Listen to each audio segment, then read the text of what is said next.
Transit talks break down. A one-on-one with Wayne County Executive Warren Evans on what's going wrong and the debate over where regional transit heads next.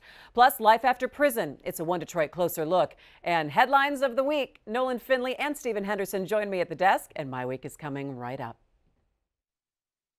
Did you know Roush Enterprises was selected by Google to assemble a test fleet of 100 prototype self-driving cars in 2015? It also produced the new Domino's delivery cars. And speaking of Domino's, Domino's sells well over 2 million pizzas per day around the world, and half of their sales are digital. These are just some of the ways Michigan's pioneers started out as small companies with big ideas. We are business leaders for Michigan. We are committed to making Michigan a top 10 state for jobs, personal income, and a healthy economy. Masco Corporation is proud to manufacture innovative and environmentally friendly products for the home. Delta faucets, Craft-made in Merillat cabinets, and Behr brand paints have all been designed with you in mind. Masco and its family of companies, serving Michigan communities since 1929. Funding for this program is provided by Delta Airlines. Keep climbing.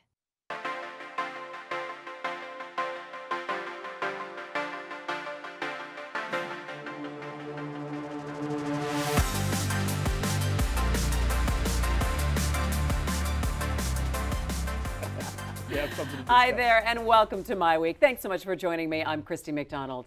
After months of planning, work, and negotiations, it seems like talk for a viable regional transit plan for the 18 ballot have come to a screeching halt.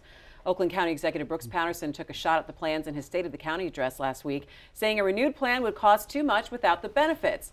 Now, I spoke with Wayne County Executive Warren Evans, who was spearheading the talks among the leadership, and he gives us some insight into what's happening. But first, let's bring in our My Week contributors, Nolan Finley of the Detroit News and Stephen Henderson of WDET Public Radio. Hi, gentlemen. It's always good to see you. You know, I think we kind of got the openings that all was not right in the regional transit world back when the leadership of the counties and also Mayor Mike Duggan sat down at Cobo and had their annual kind of talk, and we started to see that there was a little bit of trouble here, and so transit has been on the brain, and so I said, well, I'd love to sit down with Warren Evans sometime, and it was just at the end of last week we sat down when everything started to blow up. What do you make of what Brooks Patterson has said, Nolan, and how it's kind of thrown things into a, well, this might be it for 18. We may not see anything that involves Oakland County. Yeah, well, join Macomb County on that too. I mean, Macomb County defeated this thing 60-40 last time, I think, and I don't know that it's gotten any more popular. And I think both Mark Hagel and Brooks Patterson are asking important questions about what their residents are going to get for their tax dollars. I don't think the RTA has made its case to the regional leaders or to the voting public. I mean, it looks like sort of a warmed over plan, not a plan that fully integrates a system that would be useful to everybody in the area. They've been working on this since last April, Stephen, so No, you're at a they've been certain working on point. this since 1970. Okay, so. right, that's true. That's true. If you want to go back, Yeah. I mean, it's the tragedy here, I think, is that you have suburban leaders intoning this selfish approach to the idea of transit, right? I mean, there are legitimate questions to be asked about the RTA and what it wants to do, how it will be funded, how the services will come together. But the dynamic that these two are introducing into the conversation is everyone ought to be going to that booth thinking, what's in it for me? What's in it for me? What's in it for me? And that's not the way transit works anywhere else in this country, and that's why we don't have transit and other people do. All right, let's go ahead and take a listen to what Warren Evans has to say about where things stand right now, and we will pick up afterwards. Go ahead and take a look. Where are you right now? You know, if you'd asked me 2 weeks ago, I said, you know, we're looking really pretty good. Right now, I'm not so sure. One of the issues all along has been the issue of what should the taxing jurisdiction look like. And I thought we were at the point where we'd kind of draw a horizontal line through counties like Oakland and Macomb, and those north of a certain point on the line and who didn't feel a need for the service wasn't going to be for them, wouldn't be paying for it. And you know, those who who felt the need for it south would be a part of that taxing jurisdiction. Obviously, some would and some wouldn't. But it was an opportunity to make some sense out of it in terms of a regional approach. That kind of fell apart, and because there were some communities that wanted to opt out. And while I understand the need to opt out, by definition, a regional plan serves a region, not without donut holes. So you're looking for a specific buy-in from Brooks Patterson in Oakland County and Mark Hackle in Macomb County, and saying not only are we going to see this is happening, but say we're supporting this and we encourage the people who live in our counties to vote for it. Correct. That's what you're looking for. That's what we're looking for, and I'm not extremely optimistic that we can get there. Why not? Because I think, you know, both Brooks and Mark have indicated they have some real concerns about their constituents being more interested in other things like infrastructure repair and other things than the transit. And they are going to go where they think their populace wants them to go. It's not an argument. You know, we all get along well, work with each other as best we can. I take a differing approach. I think we need regional transit. You know, I think we've got to be prepared to pay the price for it, and I think we will get a yield far in advance or far more significant than just the tax payment that we wind up making. But if that can't happen, then we need to look at who wants to be in and who doesn't want to be in. If Washtenaw interested, and they are, and if Wayne's interested, and I am, and Detroit's interested, then there may be a plan that we can create that connects Ann Arbor and Detroit and connects to Metro Airport as a starting point. I mean, if we're successful doing that, successful being able to pay for it, because there's a tax base issue there, but you know, then people can also opt. There's a concept of opting in too. If people don't see it, if they're from Missouri, you got to show me, and government has the ability to show them something viable. It's amazing how quickly people will join something that they can see some tangible positive result as opposed to just talking about it. And we've been talking about this since the 70s. You have been working on this since April. Yeah. With the staffs of all of the other county executives and Mike Duggan.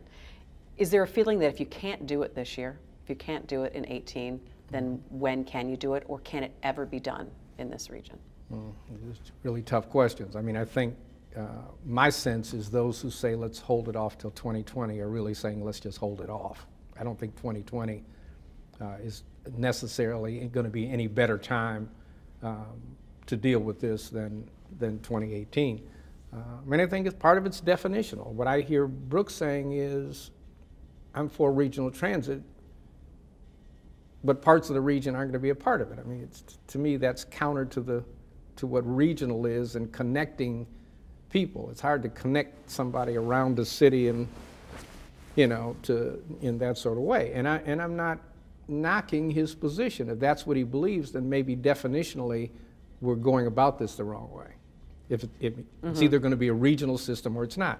If it's not going to be a regional system, then what do you want to do, or what do we collectively want to do, if anything? So are you at that point right now with those conversations? Yeah, we're at the point of trying to figure out if there's some way this thing can work and we can do it without the firefight that will come from some communities that are very, very against the plan. I have yet to figure out how to do that, but there are certainly people smarter than I am, and we're all, you know, sitting down working through it. So kind of remains to be seen. As I said, I'm generally an optimistic person to begin with, but you know, I'm not going to bet the family farm on it. Really interesting. I'm not going to bet the family farm on it, but he said, you know, is there some way that this thing can work? Nolan, do you get a system that only then has Washtenaw, Wayne County? You might, and I think that I talked to one of the business leaders yesterday who will be funding any proposal if it gets on the ballot, and they're talking about starting, as Warren Evans did, with a scaled back system, a smaller system, to see if it can work. There's a fundamental problem with this whole idea, and that is it layers on yet another bus system onto 2 other existing bus systems that haven't worked all that well over the years. I felt from the beginning we ought to put these systems together and pitch them as one. I'll push back a little bit on something Steve said before we went to the interview, that these suburban leaders just fundamentally don't support transit or regional transit. They've always supported SMART. They supported a doubling of the SMART millage 2 years ago, even though most of their citizens don't use the buses. There will be a SMART millage on the August ballot that they will support. We have a regional transit system that doesn't work very well, and the answer is we're going to create another one. This one will work. Give us another millage. We need to combine these systems. One tax, one system. Yeah, I know, but you talked about the combination of the systems. I know, but there's no way then to do so that. where is that conversation then? Where's that very complicated. Where is the conversation about combining the systems? Well, that's because you've talked about this for the last 2 years. Yeah, we've been talking about that for 25 years. Is the idea that SMART and DDOT shouldn't exist independently as they do now. And I agree that the RTA is layering another system on top of it. I disagree that it won't work. I think the approach of the RTA is fundamentally different from SMART and DDOT, and will serve far more people in a more rational way. But that's hard to sell to voters. I agree, but I think the hope is that if you get RTA up and running, if it does the things that we hope it does, then it becomes an argument to try to fold SMART or DDOT into it rather than. Let me ask you this, Nolan. If there is nothing on the ballot this year in 18, if not now, do you think that it can ever get done, or is it something that you another 2 years, another 2 years? I think it can get done, but I think you got to go back and fix. We can't stop saying, oh, it's impossible to unite these systems. We've got to figure out a way to do it. You got to go to the legislature. You got to go to the unions. You have to go to the legislature. And you got to go to the unions, and you've got to do this thing right. And then you've got to look ahead. I mean, we are moving rapidly into a new transportation era. So instead of these little feeder buses, maybe we do vouchers. Instead of the senior buses, maybe we do Uber vouchers and a special class of Uber service to get them around. I'm not sure these plans look far enough into the future. I'm not sure we're not building a system for yesterday rather than tomorrow. So, but I guess my criticism there is that we've been saying these things for the last couple of years. So then, what have the conversations been then for the past year trying to put something together? So the biggest stumbling block to dealing with the DDOT SMART separation is actually not the legislation that would be required, which I think would be hard, but you could do that. You could do it. It's the mismatch in benefits, and particularly retirement benefits, between the two systems.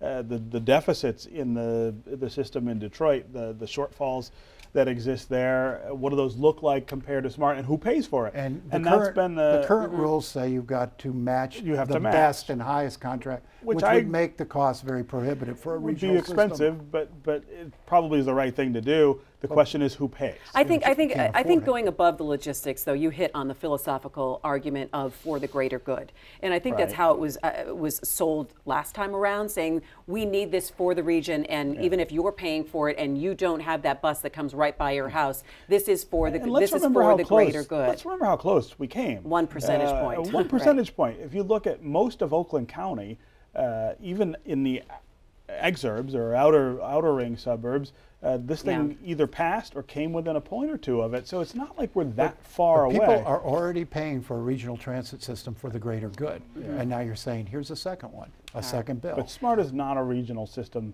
the way this would be. And that I agree that's a hard distinction to make, but it's true. That's true on paper. Yeah, well, and in practice, I mean, people can't get where they need to go. Something will have to happen in the next couple of weeks if we're going to see something on the 18 ballot. Yeah, so we'll continue to watch that. Time now for some headlines of the week.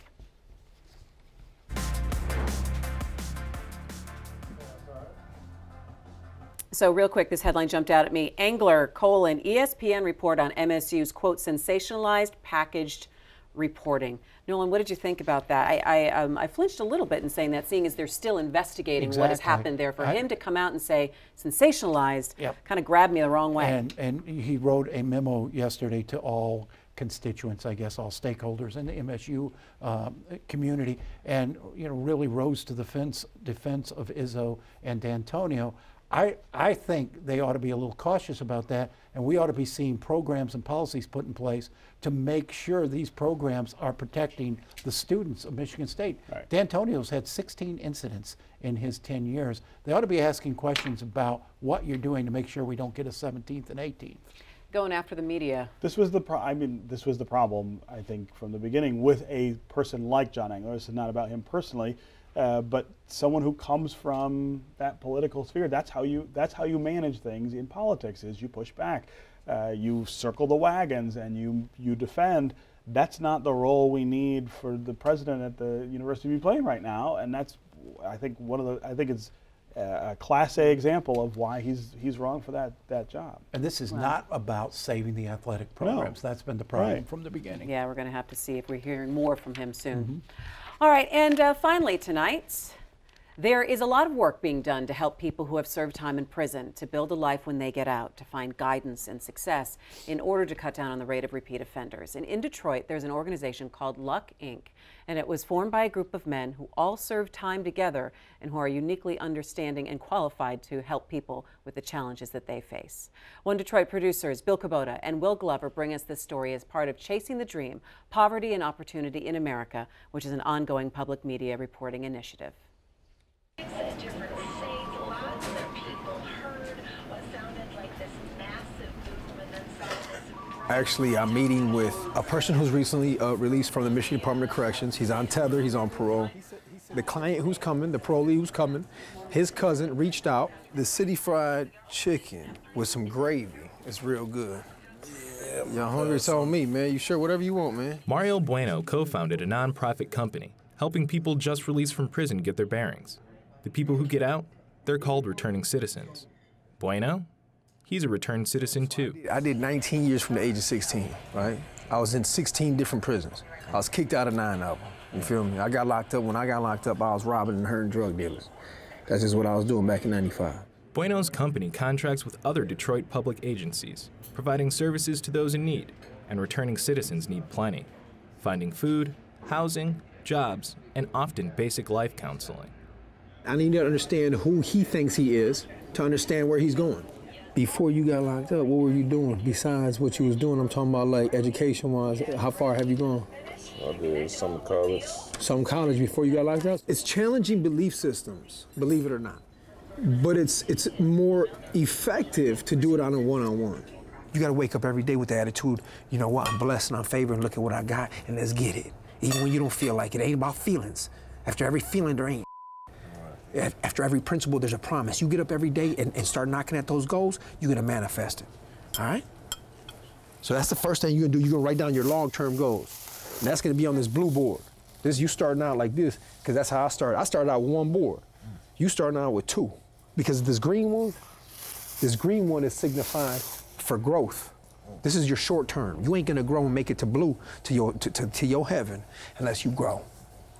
So this is short term. Bueno will meet with his new client again to help him find financial aid to continue college. In the meantime, they're working together to get him a steady job. So what's up? Any questions? This food's good though, isn't it?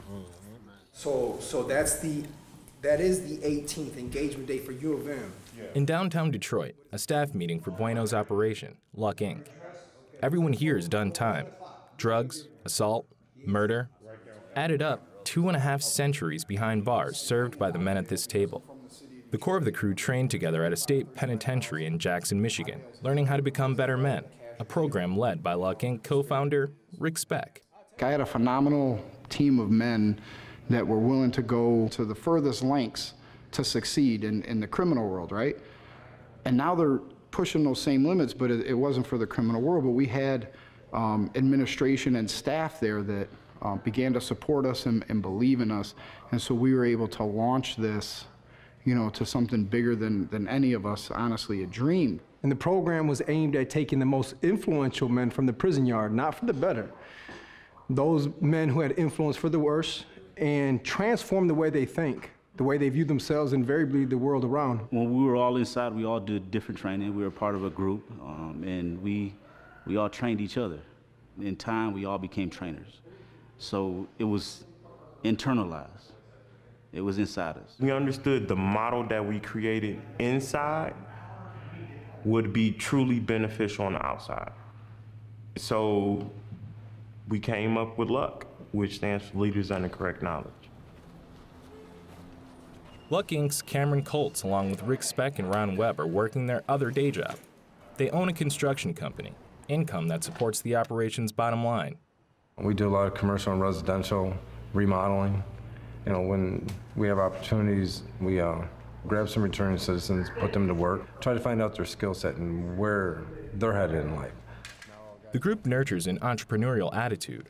A lot of employers won't hire people who've been to prison, so these returning citizens began enterprising for themselves.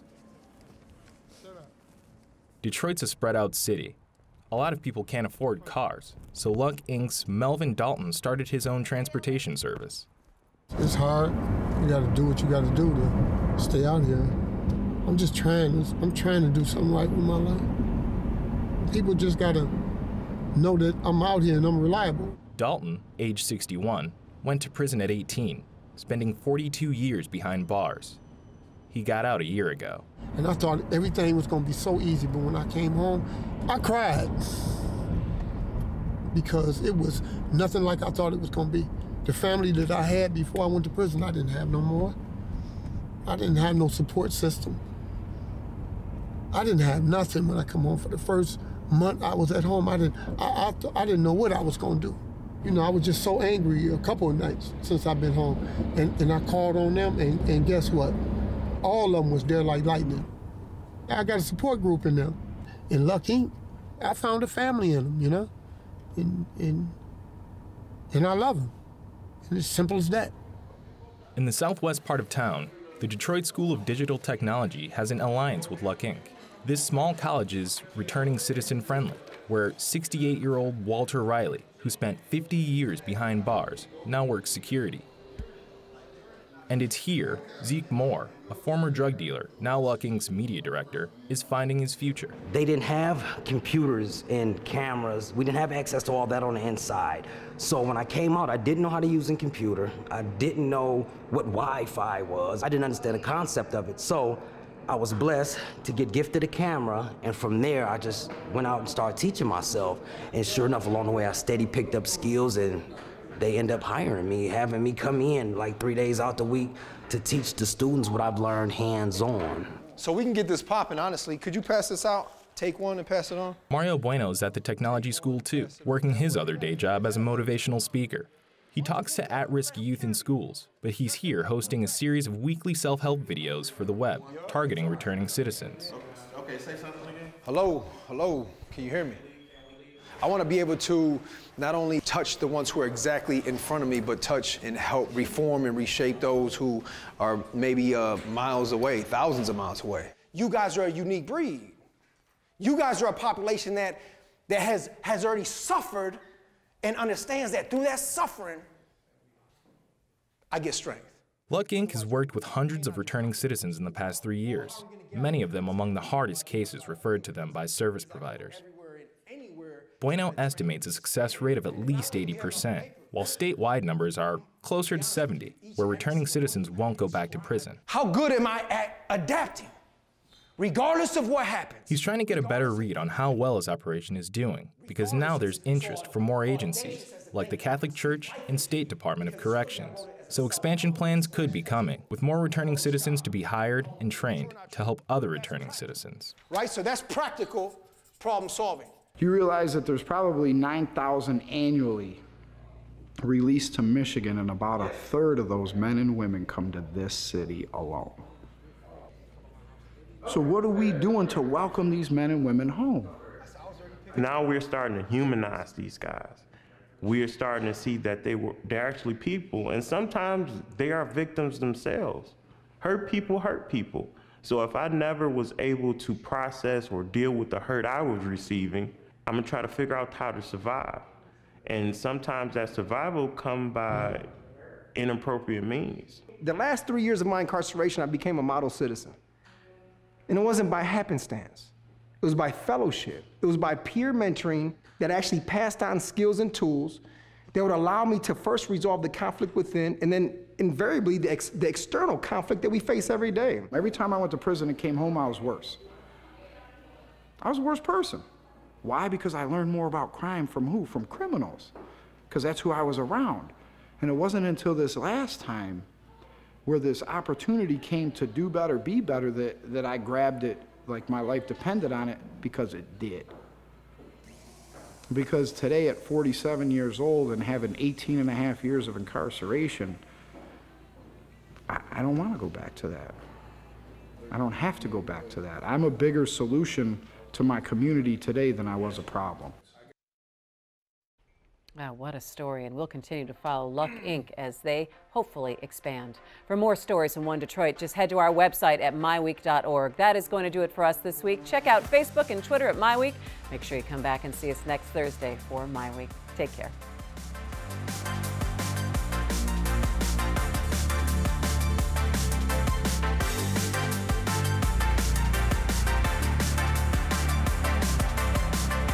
Did you know Gordon Food Service was started by a 23-year-old entrepreneur as a butter and egg delivery business more than a century ago? In 1948, school teacher Gerard Wendell Hayworth borrowed $10,000 from his parents to start a woodworking operation in his family's garage. It's now Hayworth Incorporated. These are just some of the ways Michigan's pioneers started out as small companies with big ideas. We are business leaders for Michigan. We are committed to making Michigan a top 10 state for jobs, personal income, and a healthy economy. Masco Corporation is proud to manufacture innovative and environmentally friendly products for the home. Delta faucets, craft-made in Merillat cabinets, and Behr brand paints have all been designed with you in mind. Masco and its family of companies, serving Michigan communities since 1929. Funding for this program is provided by Delta Airlines. Keep climbing. Funding for Chasing the Dream is provided by the JPB Foundation and Ford Foundation.